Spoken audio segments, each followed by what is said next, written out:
Hey everyone! Welcome to Crime Family. Today I have two stories to talk about. These cases both have similar storylines with similar perpetrators and victims. One is much more small town, while the other gained widespread attention.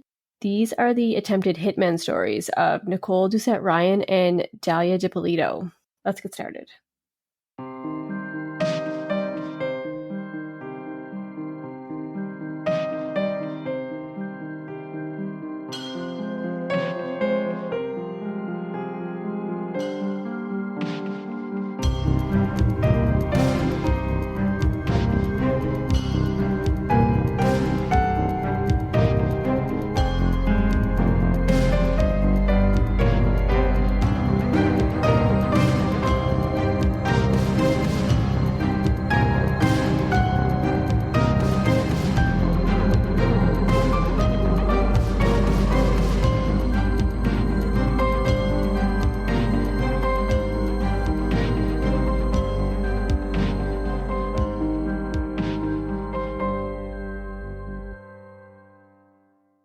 So this first case, I'm going to talk about Nicole Doucet Ryan and Michael Ryan. And this case takes place in Digby, Nova Scotia. Digby is on the western shore of the Annapolis Basin, right by the little opening that connects to the Bay of Fundy. And if you Google Digby, you'll see like the stereotypical image of what I think Nova Scotia is known for. It's like a little fishing town with a big lighthouse. It's quaint and beautiful. It kind of makes me homesick, to be honest. But as we all know, even a little picture-perfect town like this isn't exempt from murderous intentions. Do you guys know anything about this case before I get started? No, I've actually haven't heard it at all. I have no idea what this case is about. Me neither, which, I don't know, every time it's from Nova Scotia or something, I always just assume I know it because it's such a small place, but I don't know anything about it. I've never heard of it, so yeah, excited to listen. Yeah, same. Every time I feel like it's close to home, it always makes it that much more interesting. For us, anyway. I always assume, I'm like, oh my god, do I know any other people? I know. There's like a million people in Nova Scotia. Obviously, you don't know everyone. But I always, like, my first thought is like, oh, who do I know that knows this person? I know. I think the same thing. Nicole Doucet meets Michael Ryan in May of 1990 in Ontario. He was 25 and in the military, and she was 19, having moved to Ontario from Nova Scotia to get a teaching degree. They got married 2 years later, but since Mike is in the military, he gets posted to Alberta and then back again to Ontario. Nicole realizes that she wasn't really happy with his lifestyle. Like, she didn't want to keep moving around the country, and she wanted to move back to her hometown and settle down. So she does. She moves back to Digby and finds a job at the high school that she went to growing up, and she buys a house with her dad. Meanwhile, Mike is kind of like, just like, what the hell? He's still living in Ontario. He didn't want her to just go and buy a house without him because he wasn't sure if he was even going to be able to move to Nova Scotia anytime soon. But anyway, she does it anyway. But they're married and they try to make things work. They start this long distance relationship, and this is 4 years into the marriage. I don't know, I guess good for her. She knows what she wants and she just kind of goes for it and just kind of like leaves her husband in the dust. But they do try to like make it work, I guess. Mike says that this is like the start of the friction in their marriage. I mean, for me, if my partner just like moved halfway across the country, just buys a house that I didn't want him to, there might be a little bit more than friction in the relationship. But anyway, it is what it is. I'm not going to judge. They're just trying to make it work. 2 years later, Mike gets posted to Aldershot, which is in Digby County, Nova Scotia. It's still like a 2-hour drive to his wife's house, but he does try and visit her every weekend. They end up having a daughter together, and Mike says that Nicole's family was really always up in arms about how they were raising their daughter. He explains that Nicole and her sister Peggy would argue all the time about Nicole's daughter, as Peggy babysat her regularly, and apparently there was one fight about a dirty diaper. And the sisters ended up just not talking for years after that. That's just kind of the dynamic in this family, was they were early always bickering about seemingly petty shit. It was one dirty diaper. Yeah, just something happened about a dirty diaper, and that was just like the end of their relationship for years. Wow. You know, probably just like mounting, stuff just kept getting, and then that was like just it tipped it over the edge. Yeah. Just tipped over the diaper pile. So Mike eventually retires from the military in 2004, but he says the bickering between Nicole and her family just keeps getting worse. They argue all the time about money and property, and things got violent, threats were being made, and there actually had to be a peace bond between Nicole and her father. Mike does seem to have a good head on his shoulders for the most part, because after years of telling Nicole that they need to move away from her toxic family, he finally has had enough and he moves, leaving Nicole behind. Sometimes you just gotta cut the toxic family out of your life, wipe your hands and move on. And that's what Mike did. He said the split was amicable up until, that is, he starts dating a 19-year-old woman named Shannon. I guess Nicole, was kind of hurt about this because, well, she's pissed and she starts lashing out at Mike. She sends him emails saying, like, I could rip your head apart. It seems like a bit of jealousy starting to show in Nicole. She thought that this relationship was just a fling and that Mike would eventually come around and go back to her, but he doesn't, and Mike ends up filing for divorce. So this totally makes sense to me because, I can just imagine him being surrounded by her toxic family for years, finally being able to, step out and step back from it all and just realize, how shitty it was with a fresh pair of eyes and just be like, I'm not going back to that. Nicole really doesn't take his filing for divorce very well at all. She falls into a depression and tells Mike that she's been overdosing on her medications. She has no one else in her life, so she decides to reconcile with her parents, but her anger and jealousy towards Mike continues to grow. She just randomly decides not to want to share custody of their daughter with Mike anymore. I don't know, maybe it's just out of spite, or maybe it's something more, but kind of just like a little sidebar. I just want to say how shitty it is when parents use their kids against each other to hurt one another. It's one thing to say that, yes, Mike hurt her by divorcing her and, finding a new young girlfriend, but trying to keep the kid away from her father for her own selfish reasons is really sad for the little girl. There's no need to, just fuck up her life because her mother's got hurt. Anyway, Nicole begins reporting to the RCMP, which is the Royal Canadian Mounted Police here in Canada, that she needs protection from her ex-husband, Mike. And they ask her, why does she need protection? They ask if he's beating her, if he's threatening her. And every time she says no to everything. She's always just like, no, no, no. 2 weeks later, though, she calls and basically says now that everything the police had asked her before, she's now saying that everything is true, that he is beating her, that he has threatened her. And she tells them that Mike is driving up and down her street stalking her. A couple weeks after this initial talk with the RCMP, Nicole refuses to let Mike take their daughter for her scheduled visits over the weekend. And she just tells Mike that she's pissed and he can't take her. The neighbors call the police at night because they say they see a suspicious vehicle circling the house and they assume that it's Mike stalking Nicole. The police find out that it's not Mike because they go to his house and they find out that he's been there the whole time. Nicole says that Mike allegedly threatens to burn her house down, and she moves out of her house that same night because she's apparently so terrified. The police do track Mike down and he's arrested and charged with uttering a threat. Mike claims that this never happened and Nicole is lying about everything. And Mike claims that all of these accusations against him from Nicole are completely false. So when Nicole moves out of her house, Mike takes this opportunity to go to that house and just grab some of his stuff that was left there while no one else is there. And while he's doing this, he's actually ambushed by Nicole's father and brother in the driveway. They come at him with a steel pipe. Shannon, his girlfriend, is in the truck and she calls 911.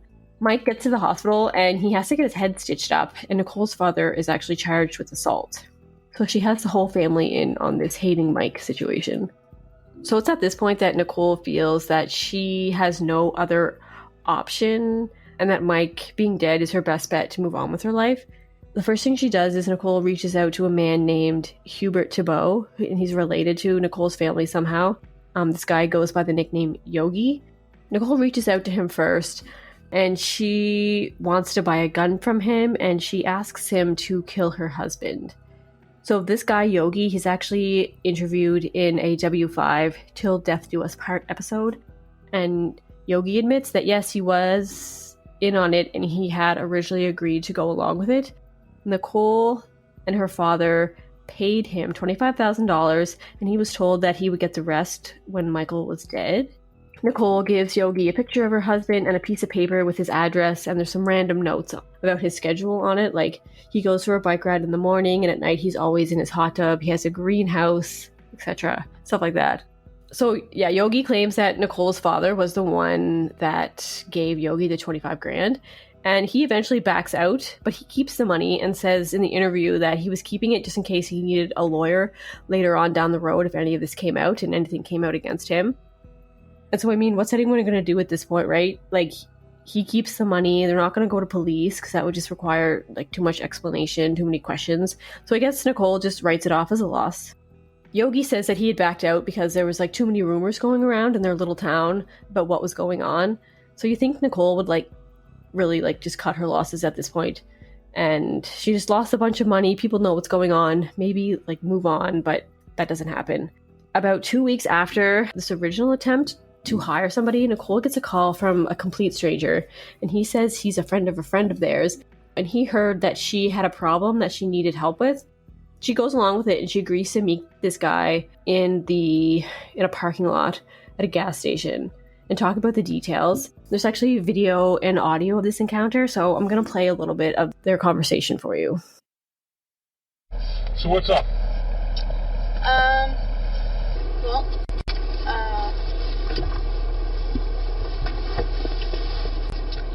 I need the job done. Yeah. Need it done this weekend. Yeah. Is it possible? It is possible. Okay. How much are you asking? Well, how much are you willing to pay? Well, that isn't the question. Well, first of all, let's get things on the table. Okay. You want it done this weekend? Yeah. Is there a particular reason why you want it done this weekend? Before April 1st. Any reason for that, or? I've been waiting long enough. Because sometimes, I'm just saying, in my business, sometimes people want messages sent, sometimes they want certain things done to the body, right? But in this case, right, you just want them black. All right. Hey, if you don't mind me asking, is there any reason, like, is he f***ing around? Was he f***ing around on you, or? Oh, yes, but he's always done that. Has he? So that was no big deal. No? Jeez, you're a fine wife to have. It wasn't a big deal. Really? Yeah. What was the straw that broke the camel's back? Everything he took. Really? And destroyed. Yeah, that's Attitude. really? How much can he take? Yeah. Well, I'm telling you, he takes so much. Personally, he takes so much. Any beatings? Like, did he beat you or anything? Ever laid a hand on you? No. Let's put the cards on the table, right? And if you don't want it done, that's fine. But if you want it done... I want it done. What time do you think would be a good time? Like, what time would he be home? He doesn't work weekends. Well, sometimes he does. He's in and out constantly. Okay. But you can knock on the door with an envelope, and he will open the door. You start to think like me. Huh? You've been giving this some thought. He will open the door. How long have you been planning this or thinking about it? Since September. Since September. Yeah. So you're officially separated or divorced or? No. So you're officially married? Like, you're still married to him? Yeah. Oh, so this might work out very good for you. If something were to happen to him. Huh? A bit of a tragedy. It would. Good. I'm still in love. See? So now you have to be very upset when they come knocking on your door. So very in love. That's good. I like that. So we have a deal? We have a deal. Good. Do you want fucking, like, if that happens, if she's in the way sort of thing, is that a problem? It'll be done. Trust me. When you get out of here now, you're not going to see your husband alive again. Okay. You're good with that? That's it, baby. I'm stuck, okay? Whether you are legit or not, whether you're a police officer or not, I'm dead. You want him dead, don't you? Yes. So, what do you guys think of that video and audio? I mean, I don't know. I remember I was saying this when I first watched it, but I don't know if it's just in hindsight because I know he's a police officer. But I was like, it just seems like he is, like, just the things that he's saying, just the questions that he's asking. Like, it just seems like it's very obvious he's trying to get all the information and get her to say the exact things that are gonna, like, are gonna, like, indict her or whatever, make it look like she's obviously wanting this to happen. So that's what I thought. I thought it was very obvious. And even I guess towards the end there when she's like, I don't know if you're legit or if you're a police officer or whatever. So maybe even she knew or whatever. But I think you might want to know for sure that the person you're hiring is legit before you start. You don't say that at the end of it. Like, oh, I don't know if you're legit. Like, maybe figure that out before. Yeah, well, actually, I don't think it shows in this video, but there is like, this like continues on, and there's actually some before this, and she's like, I'm starting to get paranoid. I just want to like make sure. She's like, can you like lift up your shirt so I can see if you're wearing a wire? And he like gets super pissed, and he's like, what do you think this is? And then he doesn't actually do it, and she's just like, okay. And then they continue on. So she like is kind of asking for that, but doesn't really press into it very hard because he just kind of like gets mad, and then they move on. Oh, because obviously he was wearing a wire, so that's why he didn't want to show. Like, and she is concerned, but like not enough to like stop and get out of there, right? Like she acts like she's gonna go through with this. Does she just decide halfway through, like, oh, well, if he's a cop, then I'm going to jail? Because at the end, she seems defeated. Like, I don't know if you're legit or if you're a cop. Like, she just come to terms with it by that point? I know, yeah. I don't know why she continues on. I'd be out of there. Yeah, it's just weird. When I was like first watching it, like, just to look, like she's had the whole time she's in the car with this guy, she has like a smile on her face, like she's enjoying the fact that someone else is gonna kill her husband for her. I don't know, I just, something about that just strikes at me as evil. Why put your whole family through something like that, especially your child? Like, he doesn't want to be with you. Get over it. Get a divorce, like most everybody does these days. And like, move on. Like, you obviously moved away from Ontario because you didn't want to be there and you didn't want to move around, so you made that decision yourself to move away. So why can't you just move away and just like leave him alone? Like, why do you have to kill him? Yeah, and like he was getting a divorce and he had already moved on with another woman, so you'd think like, you know, he's moving on. And yeah, so she's just super adamant about this happening. Like, I get the jealousy part. Like, I get like he moved away and then like not that long after he got somebody else. Like, I get the jealousy part of that, but like, grow up and like you have a daughter and a family and like just move on. Like, some people just can't. I know people like that frustrate me though. I know. I think it's like, I don't know, maybe it's like the rejection for her that she just can't take. And I don't know, because she thought he would come back to her. But she seems to hate him, right? So why would I guess she just hates him after all this. And I think it's important to note that like the officer asked why she wants this done. Like, did he ever beat her or anything? And she always says no. Like, no. And then she says just because like he took so much and, you know, how much can you take? And just his attitude towards everything is like enough to make her want to do this. Well, and some people are just super vindictive. Like, some people just hate someone so much they just cannot get over it. And like the only way they will ever be satisfied is if they actually kill them. Like, some people are just super evil like that. I don't know, like, maybe because all of us are like, the three of us are like such nice people that we can't, like, if we don't hate somebody that much that we want to kill them. Like, there are times where we get frustrated and like... Speak for yourself. I'm just kidding. I'm just kidding. No, there's like times we all get frustrated and like we don't want to see that person and we just can't like bear to face them anymore. But like, nothing would cross my mind, but like, I'm going to kill that bitch or kill that bastard because he looked at me wrong. Like, I don't know, I feel like it has a lot to do with pride, but I mean, that can go both ways. Like, she has so much pride where it's like, he broke up with me and did all this, so I have to get back to him. But for me, it'd be like, well, my pride is saying that I'm just going to move on. Like, you know, so it's like people see it differently, I guess. And they have a daughter together. Like you kill him, you're going to go to jail and he's dead. Like, then she has nobody. Like, she has no parents. Like, you're not really... Oh, no, like, it's you're not looking selfish. after her. Yeah, it is really selfish. Yeah. She just, it's really like her own selfish needs. Selfish. Apparently. I mean, selfish. Like, that's how it seems like so far. And like, we'll have more to discuss as I go on, but we'll just see how it goes. So like I said, you can hear in the audio, like Nicole specifically says that Mike never laid a hand on her, but he basically cheated on her all the time. But that wasn't why she wanted this done. She was just like fed up with everything he took and destroyed and his attitude about it all. She says that if his girlfriend is in the way, then she doesn't mind if she has to go too. She says she's been planning this since September, and this conversation is happening in March, I believe. Like, that's what the date stamp says on the video. So that's like 6 months of her planning this. And apparently, like, some sources say this was like her 4th attempt to hire a hitman. All the other 3 times had fallen through. So she's like super adamant about this. It is actually an undercover police officer, obviously. The local police had gotten a tip from an informant about Nicole's plan, and it was that officer that made the call to Nicole randomly, obviously to set all this up. And right after she leaves the car that night, after setting all this up and talking to the officer, discussing money and how she wants it done and when she wants it done, as soon as she gets out of the car, she's arrested that night. During the police interrogations, she says she wanted Mike dead because the police couldn't protect her and her daughter anymore from him. They try to get specifics out of her, like why she needed protection, and she's continually vague. Like, he's coming for her. She says that he says he's going to destroy the family, and he continually calls her a selfish bitch and that she's a psycho and that her daughter should be taken away from her.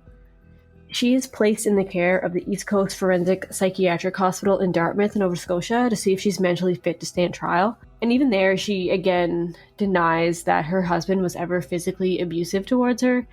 And she says that she needed him dead before April 1st because they had a custody hearing coming up, and she just didn't want to look at him again.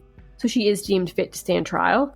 She is charged with the offense of counseling the commission of an offense not committed on March 17th, 2008. And she actually only spends 1 month in custody, and then she's let out on $40,000 bail.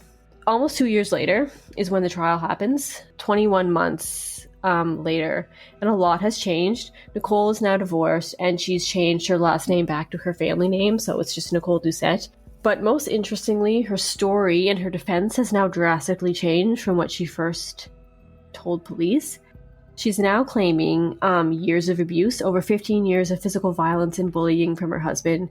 She said he did things like pinning her against the wall and choking her, and that he had once put a gun to her head. She said that she had tried multiple times to reach out to the RCMP for help, but they wouldn't do anything to help her. And no RCMP officer or Mike was brought up to testify in this trial at all. The defense does manage to bring up everything they could find from Mike's past to paint him in a bad light. He was once in a bar fight in 1996, and he was convicted of road rage in 2007. And there's also some reports from the military saying that he had anger issues and that he had to go to anger management. These are the only things that were ever held against him. In March 2010, a judge actually finds Nicole not guilty, and she's acquitted. They say that they do believe that Mike was abusive and manipulative, and they said that anyone in the same circumstances as Nicole would have done the same thing. The charges were also dropped against Nicole's father as well, due to a legal technicality. In June of 2011, the Crown appeals in the Nova Scotia Court of Appeals, stating that they find it hard to believe that Nicole didn't have any other avenue to escape from her husband if it was true that she was being abused, because Mike wanted a divorce, he was moving on, he had moved out, he had found a new partner, and yet she was still claiming abuse. And she had all of her family around her for support. And the Nova Scotia Court of Appeals acquits her again because they do believe that she was a battered woman. The Crown is not giving up, though, and they appeal again, and this time to the Supreme Court. And the Supreme Court actually does reverse the acquittal, and they say that her defense of duress does not apply in this case, but instead of granting a new trial, they say that she's suffered enough and basically that she's done with this conviction, and that's just the end of it. So she's not going for a new trial. She's not, being charged or convicted again. She can't be charged for the same crime again, and she's free to go. And they still do believe that she was actually a battered woman. So Mike is now really in the media scene as a villain, and in the Supreme Court's eyes as well. His name was definitely dragged through the mud in the newspapers, the local media. The RCMP are dragged, through the mud as well, as the court says that the RCMP were much more eager to protect Mike rather than his abused wife that he was torturing for 15 years. The Commission for Public Complaints against the RCMP is asked to investigate and to look into the RCMP's role in all of this. They said that they had failed to protect Nicole from domestic violence. And Nicole claims that she reached out to them multiple times and nobody did anything. But they find that after interviewing all the RCMP officers involved, interviewing the lawyers, and going through all the trial transcripts, they find that the Supreme Court's condemnation of the RCMP was really incorrect. Nicole had repeatedly denied to multiple people, multiple RCMP officers when she was being arrested, when she was talking to the undercover cop, she denied being abused to various people, all up until she needed a good defense in court. W5 was actually able to talk to Nicole and interview her and talk to her about everything after everything was over. Like, when she was asked why she never brought up the abuse before she went into court, she said it's because that it's shameful and it's kind of, embarrassing to talk about. So Mike was actually awarded full custody of their daughter in 2008, and he moved back to Ontario with Shannon, and they had 2 other kids together. I don't understand why Mike would be granted full custody if the courts believe that he was such an abusive person. Like, why would they give the daughter to him?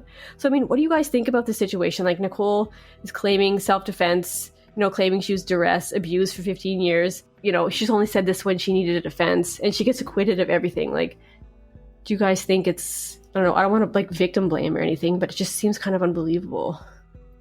I'm actually pretty shocked that she didn't get anything. Like, I feel like, even talking to that police officer, like, she wanted to kill her husband. Like, there's evidence there that she wanted to kill her husband. I don't understand why anybody would think otherwise. Like, and she even said to the officer in the video that he wasn't, like, he never touched her, he never abused her, because that's one thing he asked. Yeah, but you don't always say, like, that it happened to you. Like, what she was saying, like, is a shameful, embarrassing. Like, I feel like there's many cases of that where, like, people just don't come forward, like, till many years later.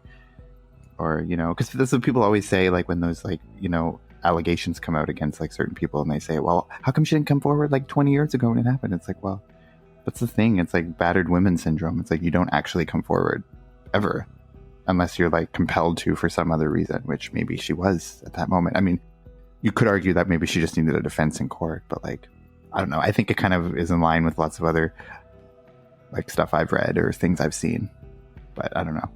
I feel like the defensive duress, though, is like you're actually under attack at that moment and you decide to kill somebody in self-defense, then that's considered duress. But I mean, she was planning this for months, so it's not like he was attacking her and she killed him. And it was like he was, like I said before, divorcing her and moving on and had a new girlfriend, right? And somehow he was still, like, abusing her constantly, I don't know. It just seems like a little bit crazy that it went that far.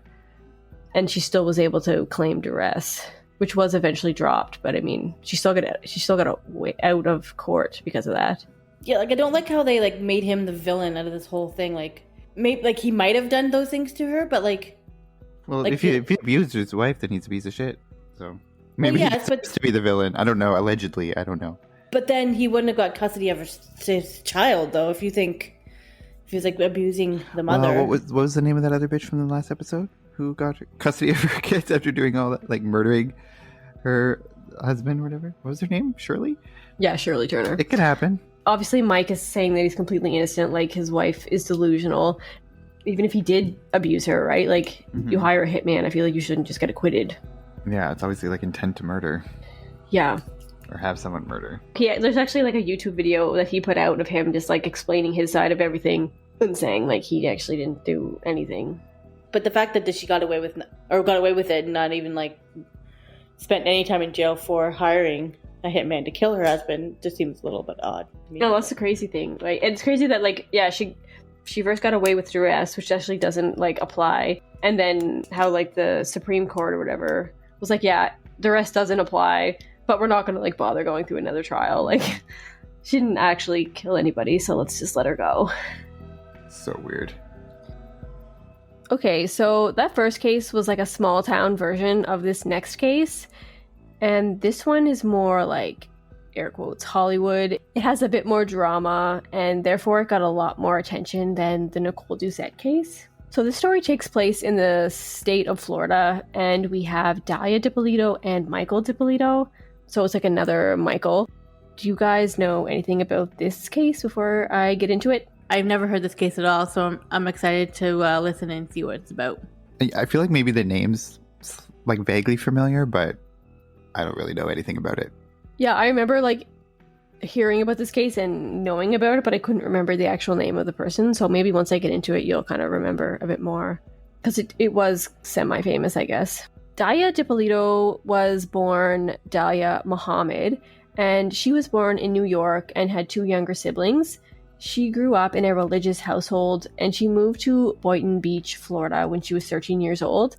And Boynton Beach is in Palm Beach County, so I picture her like living like this pretty ritzy suburb area. She lived in a gated community just on the outskirts. Dalia says that growing up, she had lots of family time with big family dinners and they had family vacations. So she really had a good upbringing as far as anybody can tell. Reportedly, though, her father cheated on her mother when Dalia was only 17 years old, and they got a divorce and all the kids stayed with their mother. So that was kind of like the only kind of riff in her family life growing up. Dalia grew up and she became a real estate agent, but according to a 2020 documentary called Down Payment on Death, being a real estate agent was like too much work and more work than Dalia was like willing to put in, and she was more interested in like the fast cash or ways to make money a little bit quicker. So she actually starts working as an escort, which, you know, if you're a high-end escort, some people are willing to pay like a big chunk of change for that kind of thing. So that was kind of what she got into, and this is how she actually meets Mike Dippolito. And that 2020 documentary describes Mike as the kind of guy who also kind of wanted to live the high life, have like the lavish lifestyle. He orders Dalia one night as an escort, and they really hit it off. Him and Dalia immediately like start an affair right away. It's almost like love at first sight, if you believe in that kind of thing. And this all happens in October of 2008. So I guess Mike had a kind of a difficult upbringing, very different than Dalia's, and he was kind of looking to fill this void inside of him in his life, according to 2020. And this maybe made him like more vulnerable or more open to people that he shouldn't have been open to.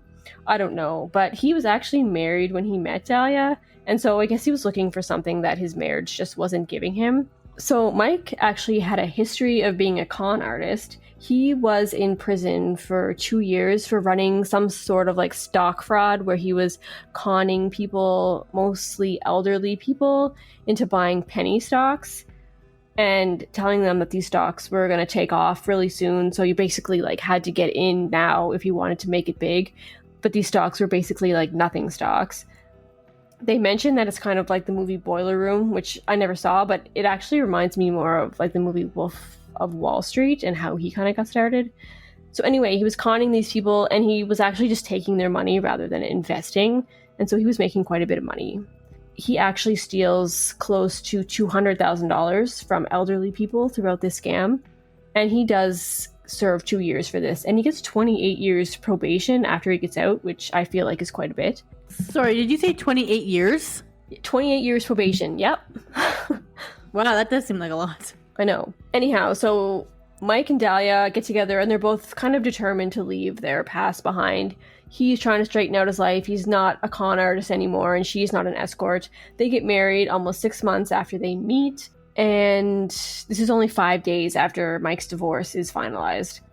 And they just go down to like the county courthouse and get married. So this story really starts on, I guess I'll start on August 5th, 2009. Dalia leaves to go to the gym, and she tells Mike that she'll grab him a Starbucks on the way home, and she'll see him after the gym. While she's at the gym, around 6:20 a.m. in the morning, she gets a call from Boynton Beach Police Department from Sergeant Ramsey, and they leave her a message on her cell phone saying that she needs to call them back right away, that it's urgent. She calls them back and they tell her that she needs to get home. They'll tell her everything, but it has something to do with her husband. So she gets there and there's like police cars and like a camera crew. They're all around her house. There's tape lined up around her house, like the caution tape. They ask her if her husband is Michael. She confirms, and Sergeant Ramsey tells her that her husband has been killed.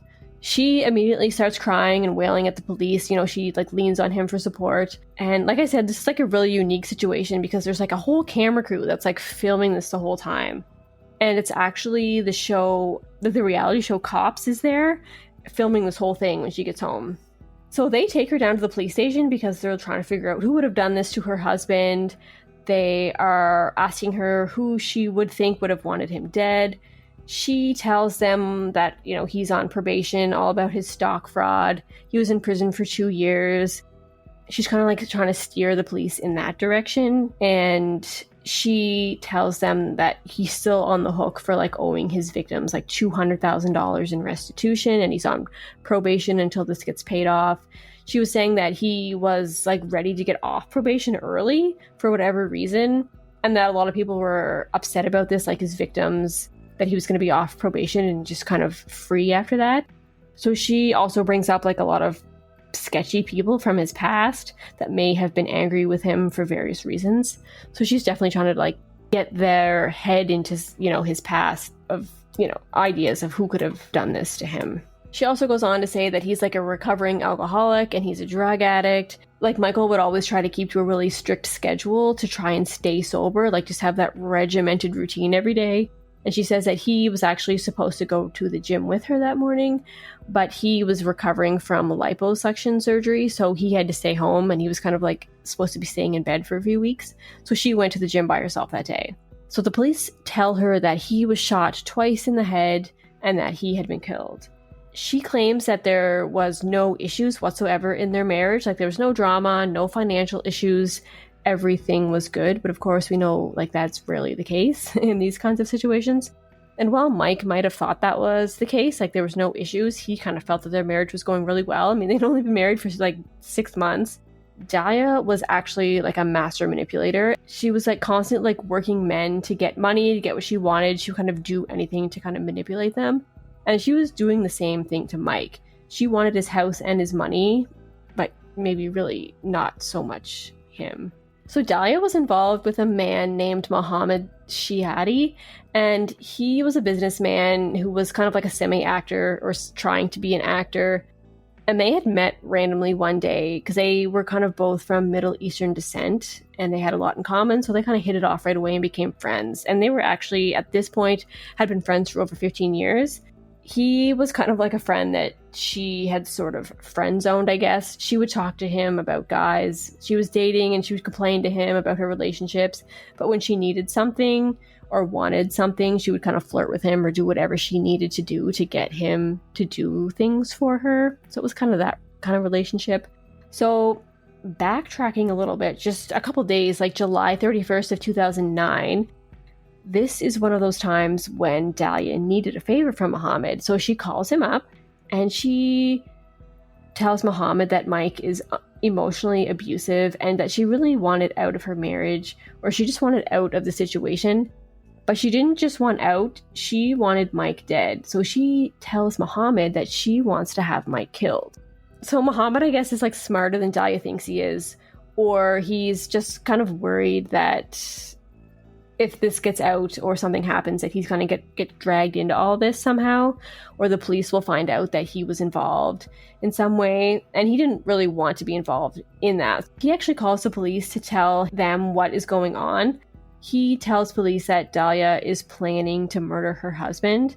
But kind of like a weird thing is that even though that he's apparently known her for 15 years, he doesn't know her last name, he doesn't know where she lives, and she doesn't have any information for the police to like figure out who this woman actually is.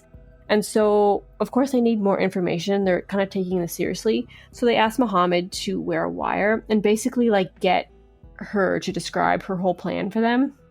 They like rig up his whole car and they get like a secret camera in there and they get a wire on him. And Mohammed and Dalia meet up again to discuss the details of what Dalia wants to happen to her husband. She initially says that it's not about the money. She gives Mohammed a down payment of $1,200. And this is all caught on tape, and police see this and know that Mohammed now is serious and that they have like a real serious situation on their hands. So I guess Mohammed tells Dalia that he knows somebody that is willing and has done this before, like a hitman that is willing to do this for her. So he says that he'll kind of get this guy in touch with her, and of course the guy that hooks up with Dalia is an undercover cop and he's pretending to be a hitman. So there actually is like a Cops episode on this, the show Cops. It's season 24, episode 3 is called Smooth Criminal. So yeah, it's like kind of like unique in this case. Maybe that's how I know the name. I used to watch Cops a lot. Maybe that's why the name's familiar. Yeah, you might have saw it on there. So yeah, there's like this whole professional like video and audio of her being told that her husband is dead, and they actually go into like the plan they have to set up this whole thing. So it's kind of cool to watch if you want to like check out that Cops episode. That's kind of, I feel like that's kind of different than the normal things you see on Cops. Like, it's not really the type of stuff they show you on Cops, like, No, it is really different. It's more like, people, them arresting people who are like Yeah, it's almost like them in like a chase, like chasing some guy with his like pants falling down or something, like over a fence. But this is like really like planned out and like pretty simple. Yeah. Anyway, so yeah, they have this undercover cop video of her, and they kind of show this in detail on the show Cops, and they have her like explaining that she is 5,000% sure that she wants this to happen. She's saying that she'll go to the gym in the morning and it won't be suspicious because she usually goes to the gym on a regular basis, so her leaving early is not going to be weird. She describes that Mike usually has a routine of getting up and walking the dogs around 6:30 or 7 a.m. They discuss payment and everything, how she'll give him like $3,000 up front, and then after it's done, he'll like contact her and she'll give him more money after. So yeah, she has multiple attempts to back out of this, but she repeatedly says that she's 5,000% sure and that there's no chance that she's going to change her mind. And again, in the situation, the cop is like, because once I leave here, like it's done, you're not going to be able to get a hold of me. So like as soon as you leave, it's kind of like a done deal. But she never backs out. So in this Cops episode, they do go into detail and they show how they're planning to execute this whole plan of showing up at Dalia's house, telling her that her husband is dead. And like, I don't know if they would have done this whole setup if like reality TV wasn't involved. Like they set up this whole crime scene with the yellow tape, like I said before, like the caution police tape, and all the cop cars with their lights on, and this whole street's blocked off. They show up, they show them going to the door, and they show them going to like Mike's door, knocking on the door, confronting Mike and telling him that his wife has hired someone to kill him. And they actually interview Mike for the show Cops, and he tells them that it only took about a month and a half into their marriage before he started having like weird feelings that something just wasn't right in their marriage. He said that money started disappearing, and somebody kept planting drugs on his truck trying to get him in trouble because he was on probation. And someone put a note on his car, like randomly demanding money, and he would get random phone calls from people demanding money. And he said that he suspected Dalia had planted the drugs at that point because she had already stolen like $100,000 from him for a total of over $200,000. So that's why he like wasn't very surprised when they like showed up and told him about her plot to kill him. That's why I guess he's like relatively calm. He just kind of like sits down on the stairs and he's like, yeah, this is kind of weird, but like nothing crazy. In his interview, he says that he never had so many things consecutively go wrong in his life all in a row until he met Dalia. He's been involved with the police like over 10 times since him and Dalia had met. So, you know, just for like really weird reasons that he said other people kind of looking in on their situation would think are crazy. So he's kind of getting this feeling that, yeah, something's going on and it's because of Dalia. So as far as like a motive for her to want to kill him, of course, like it's money, even though she says it wasn't. He explains that he had just purchased a house and transferred the title over to her just so that he could like straighten out some of his other financial issues. So maybe she's just thinking like she could keep the house to herself if he was gone. He says that he wants to press charges and that she deserves everything that she gets. And so after all this whole setup with the cops and everything, Dalia like is arrested. She's charged with solicitation to commit murder, and she still thinks like Mike is dead at this point after she's been told that she's arrested, after she's being interrogated. And they like just like open the door and they bring Mike in and they're just like, oh, actually, yeah, he's alive, like just joking. And she sees Mike and he's just like, you know, hey. It's like so weird if you watch the episode. And she's just like, oh my god, like Mike, come here, like I didn't do anything, I need to talk to you. And he's just like, no, like I'm done. So I just have a question. Did they like plan and do that whole sting operation for the show Cops, or were like they going to do it and they just happened to like be like, oh, let's catch this on? Yeah, so that comes up a little bit later, but that's what I was thinking too. Like, would they have done this whole setup? Like they actually tell her that her husband is dead just to like kind of get her reaction. And I'm like, that must just be for the show, but I don't know. I don't know if they would have done it if the show wasn't there. So, because I was going to ask you, why does she think he's dead at this or whatever, like before you said that they brought him out or whatever. But I was thinking, what was the point of telling her that he was dead? Like, was it like you said, just for the show? Or like, because that just seems like a random thing. Like, what would the difference be? Yeah, it comes up a bit later, and they say like they would have done it anyway, and it's just they were just trying to gather evidence, like to see how she would react if she found out her husband was dead. Like that's kind of their standpoint on it. Like they would have done it anyway. So even after all of this, like in that 2020 episode I had mentioned, like Dalia still claims that she never wanted her husband dead. There are clips of Mike and Dalia's phone conversations while she's in jail, and she's like still denying everything, saying it's not true. And Mike's just like, well, I heard the tapes and like I saw the audio, like I know that it's true. And she's like, no, like I heard what you heard, but it's not true. And she denies that she paid Muhammad the $1,200, you know, even though everything's on tape.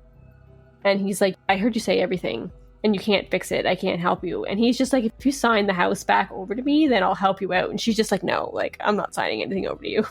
Like she's still like, I want your house. Like it doesn't matter. So she's like deep in denial. And so fast forwarding a few years, this is like April of 2011. Dalia is on trial for the first time, and she is facing up to 30 years in prison if she's convicted.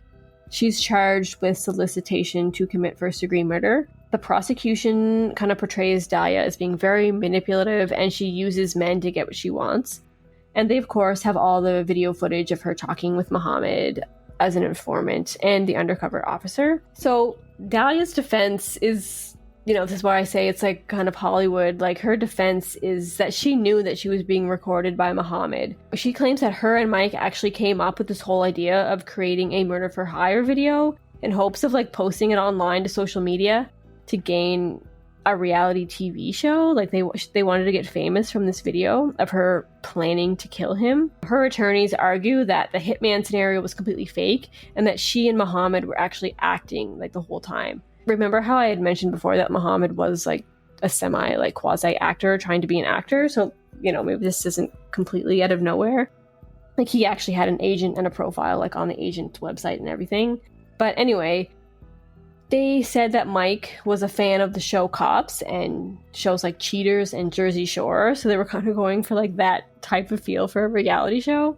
And she claims that they all had scripts and that they were just following these scripts the whole time, and that Muhammad told her that he was going to go to the police to even make it more realistic and kind of have like another level to it. Dalia claims that this is when she backed out and she told Muhammad that she didn't want to go to the police, like she didn't want to take it that far.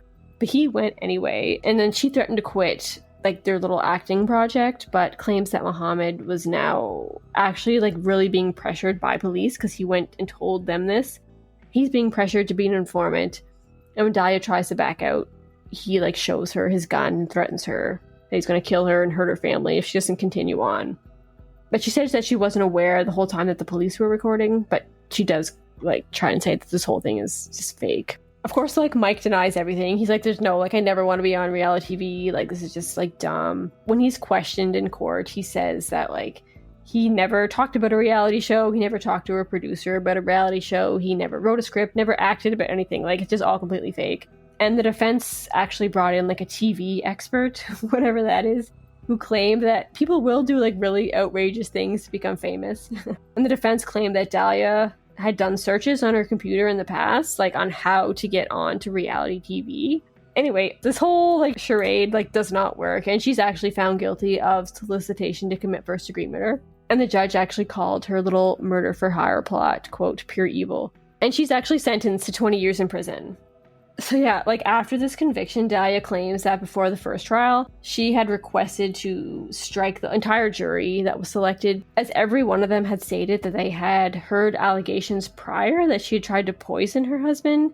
And this was deemed like inadmissible in court, so she thought that they were just kind of like tainted, like their views were tainted of her from the beginning. And she was also denied when she had asked to question the jury about pre-trial publicity, because like 28 of the 54 prospective jurors had already heard about this case beforehand, so it was kind of like bias going in. But they had all her pleas had been denied.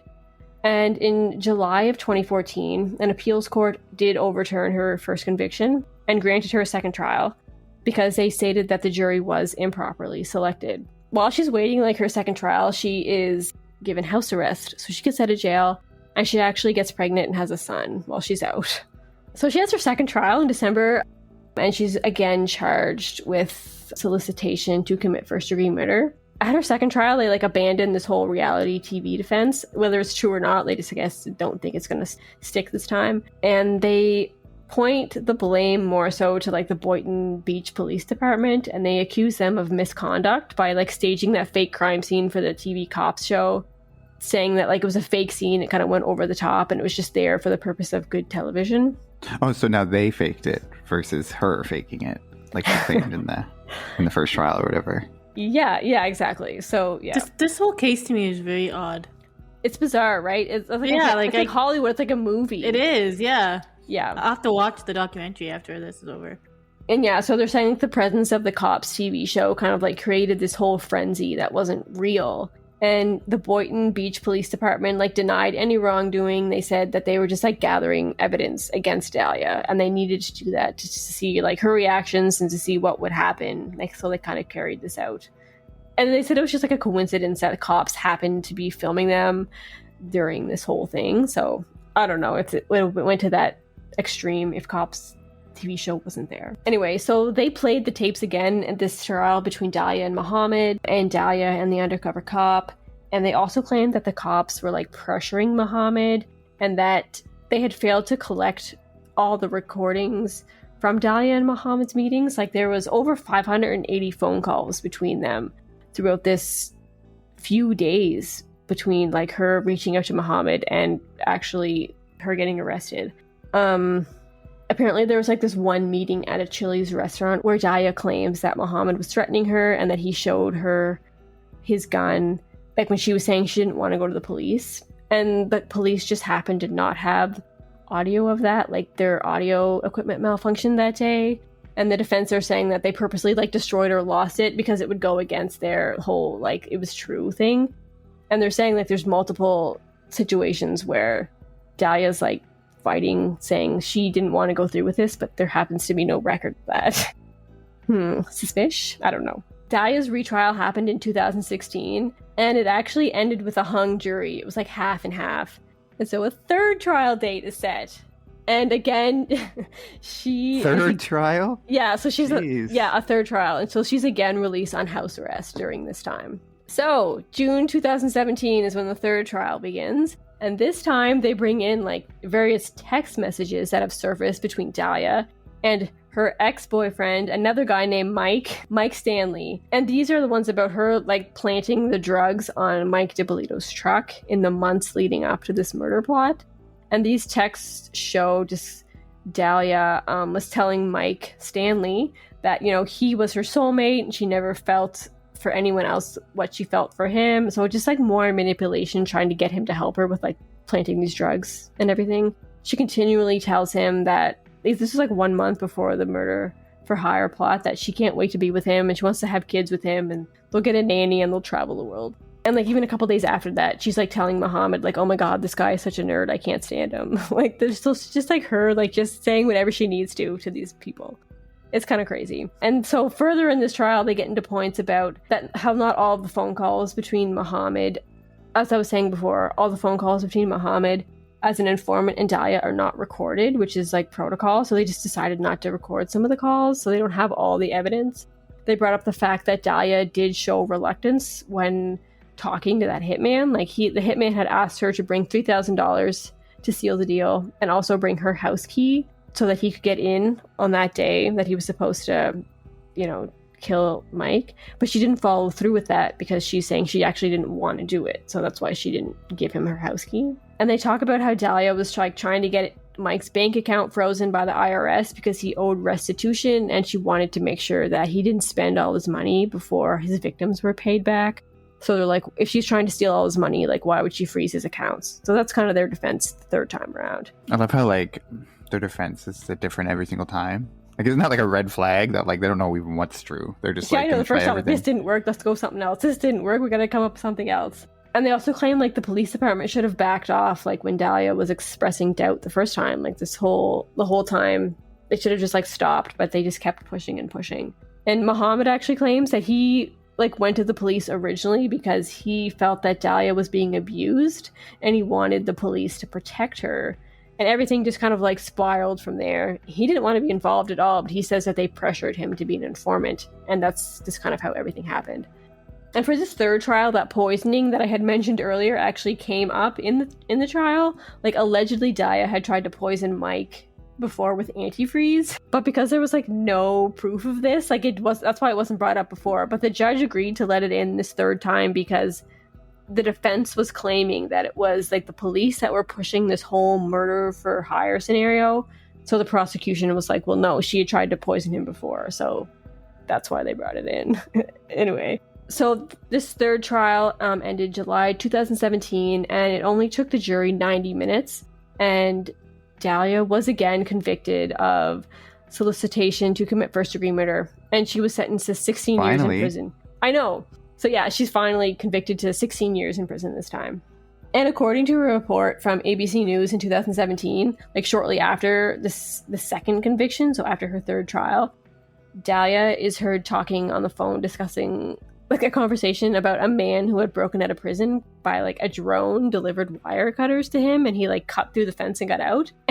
And so the lawyers are saying that the prosecutors have taken this conversation out of context, and they're saying like, oh, she's actually like a flight risk, like she's a bigger risk than we thought. But her lawyers are just saying, well, she was just talking about it with some guy.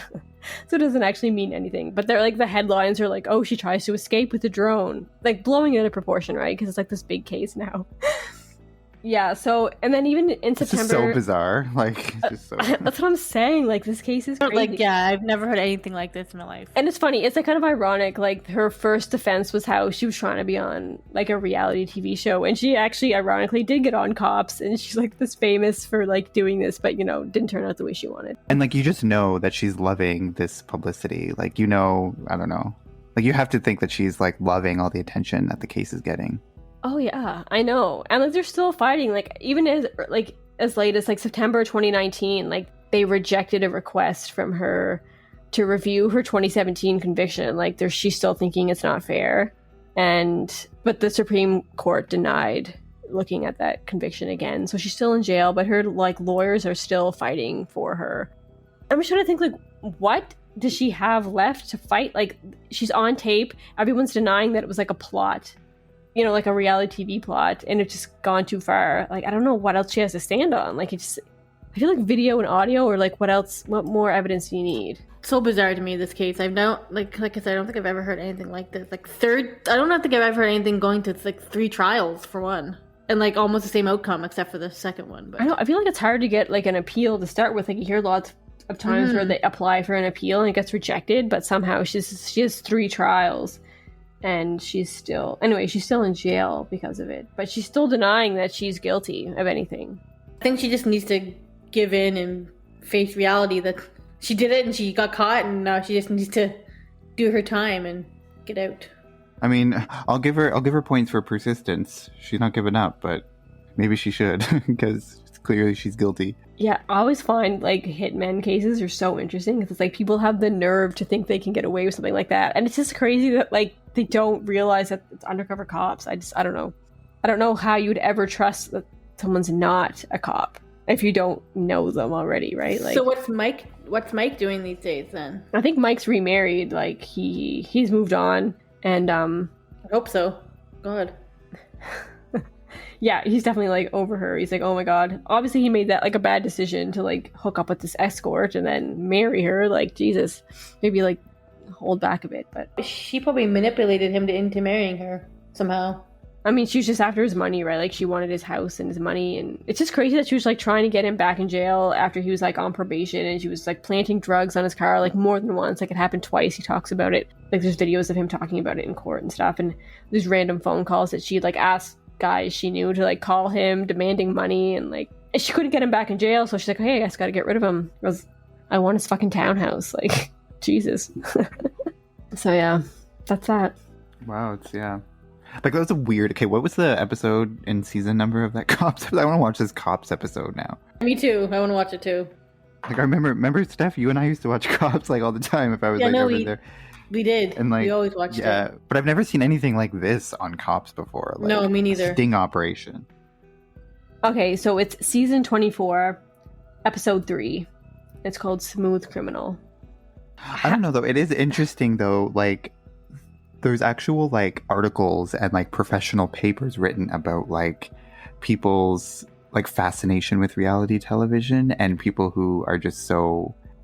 It's, like, so weird. Like, reality television is kind of fascinating in and of itself. Like, people's, like, desire, like, they want to, like, they aspire to, you know, be on a show like Jersey Shore or something trashy like that. And it's just weird to think that that would be...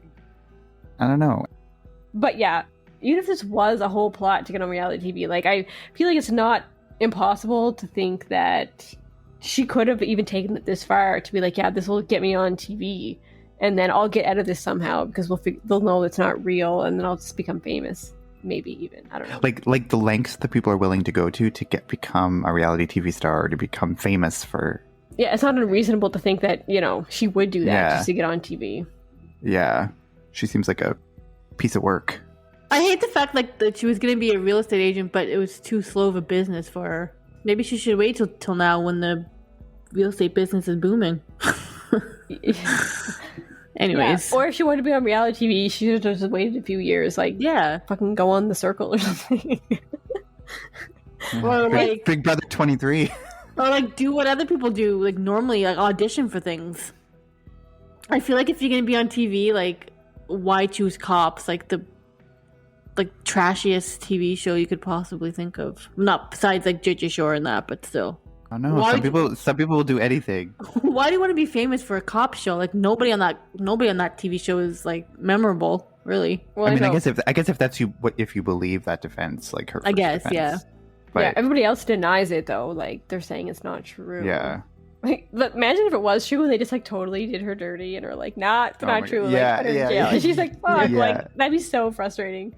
It's crazy though, because they're saying like if it was real and she actually did hire a real hitman, like she'd be on death. Like she could have got the death penalty for it because Florida still has a death penalty. So I guess she'd like dodged a complete bullet from that. But was it actually true? Like we don't know if it was actually true though. Do we? I mean, the way she's talking to the hitman, like she's like, yeah, like I'm on 5,000% sure. Like I want this to happen. She's like, I'm not backing out.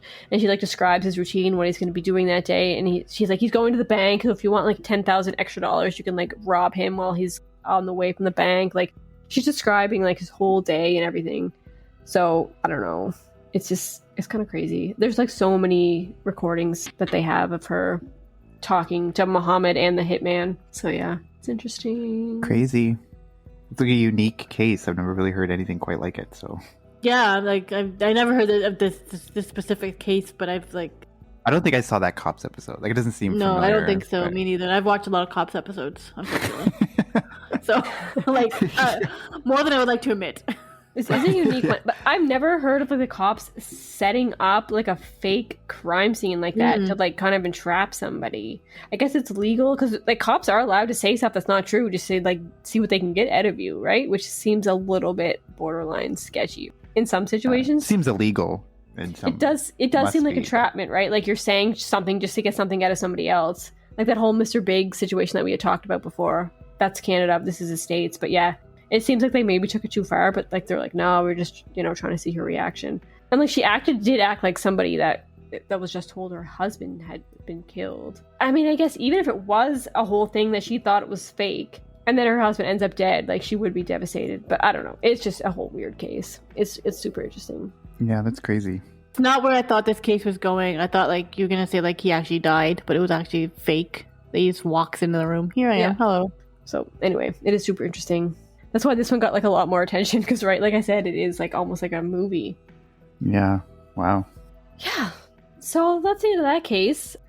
So yeah, if you like what you hear, you can follow us on Instagram at Crime Family Podcast. You can follow us on Twitter at Crime Family Pod 1, or our Facebook page is Crime Family Podcast. We also have an email address if you want to send us like case information or feedback, comments, anything. You can send that to crimefamilypodcast@gmail.com.